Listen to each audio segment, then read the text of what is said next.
Hey guys, it's time for week 3 of the Rape Revenge series. Um, Now, in the first 2 weeks, I decided to start with two of the true classics that I'm sure most of you are familiar with, and probably most of you have already seen. But today I'm doing the film that actually inspired me to do this 7 week series to begin with. It's actually a newer film. And as most of you know that have been watching my channel, I don't review newer films very often. And I'm actually going to elaborate on that theme in a different video later on. But basically, this was a newer film that I've seen a few reviews already of this film online on YouTube. Was very inspired to try and track it down. I have, and I obviously have watched this film. I think it is very good.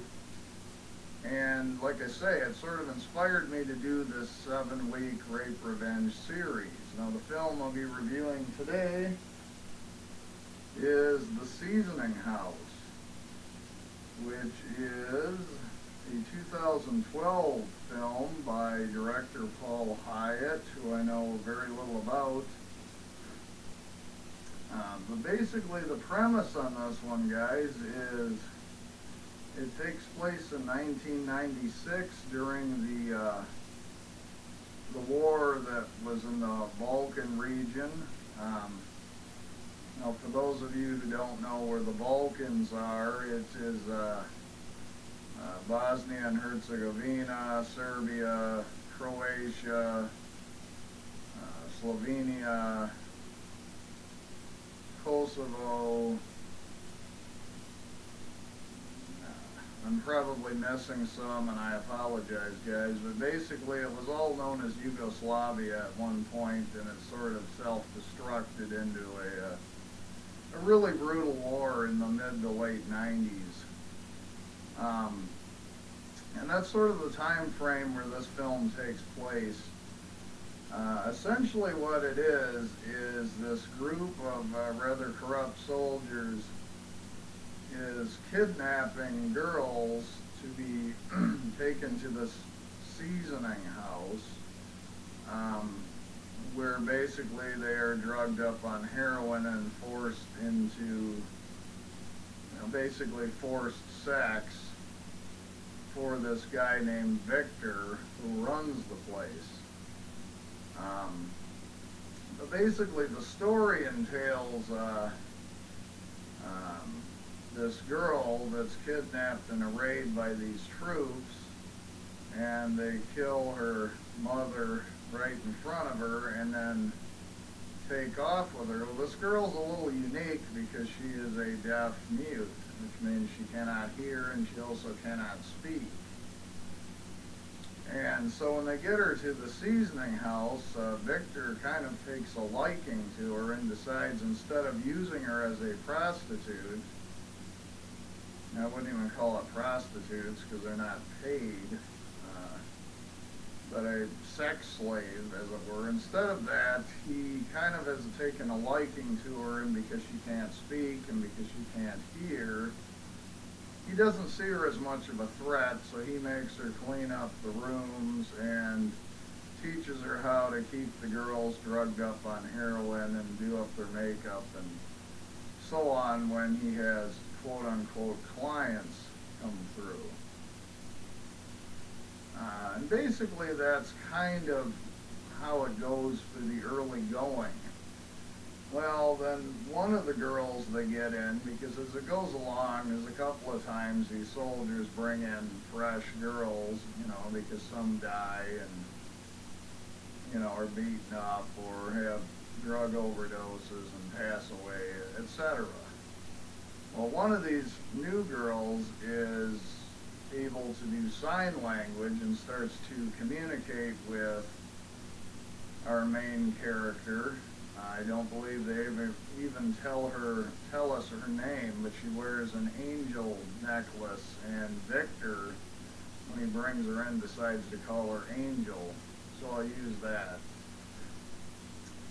And so this girl starts to communicate with Angel when she's in, shooting her up with her drugs and doing what she's got to do. And essentially, when we find out about Angel, because she is a fairly small girl, is she's able to get in and around the house via through the walls, through, heating ducts and so on. Not that this film is related to the Wes Craven film, The People Under the Stairs, but it kind of goes in that direction a little bit with her going in and out, in and around the building.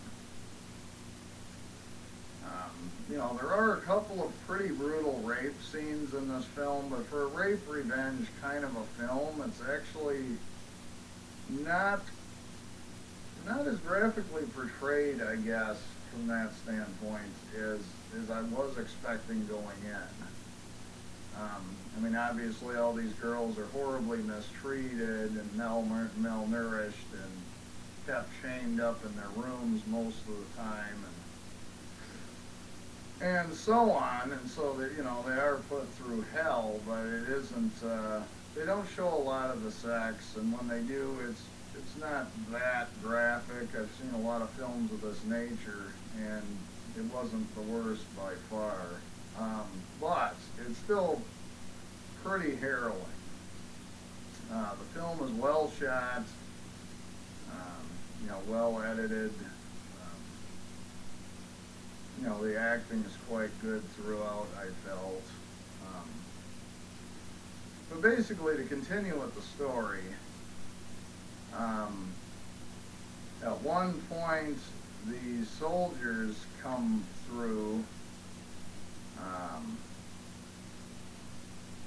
and I won't get into all the details, but they're passing through again, and it turns out it's the same troop of soldiers that killed this girl's mother and kidnapped her to begin with.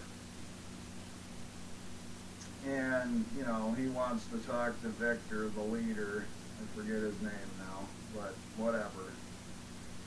So they're in the office while he has his troop of guys, utilize the girls. Well, the one big guy, I think his name was Yvonne, he is really being rough with the gal that Angel has befriended because she can speak sign language, and basically he rapes her to death because he's kind of choking her out while he's really giving it to her, and it's, well, she jumps through and has a knife and, comes through the vent there, ends up stabbing this Yvonne to death. And basically what results then honestly reminded me, and I do enjoy this film, but it reminded me a lot of The People Under the Stairs, where she goes about,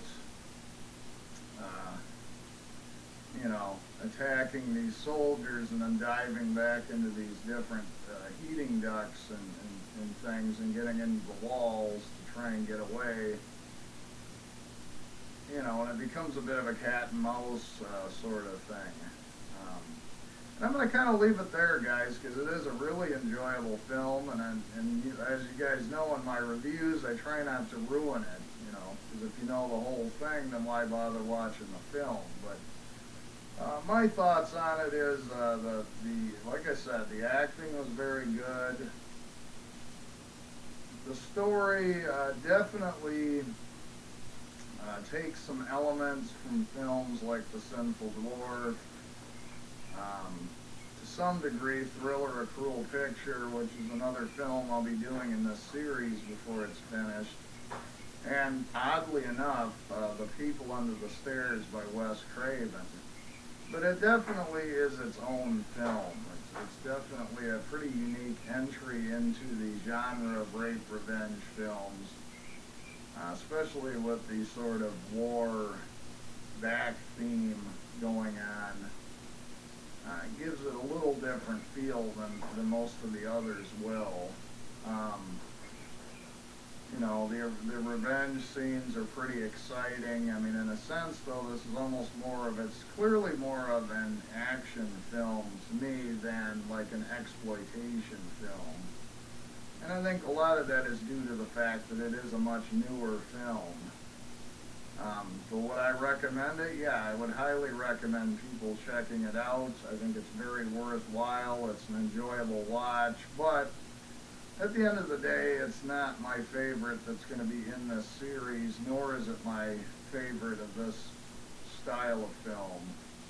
But again, it is very good, and for people who are primarily into newer films, I would say look into The Seasoning House, because it is quite a good film, and it's a different take on the rape revenge story. It's not like everything else that you've seen, so I'd recommend it to everybody out there, guys. I enjoyed it. It's a nice addition to the collection. And like always, guys, thanks an awful lot for watching, and stay tuned for week 4 of Rape Revenge. Thanks a lot for watching. See ya.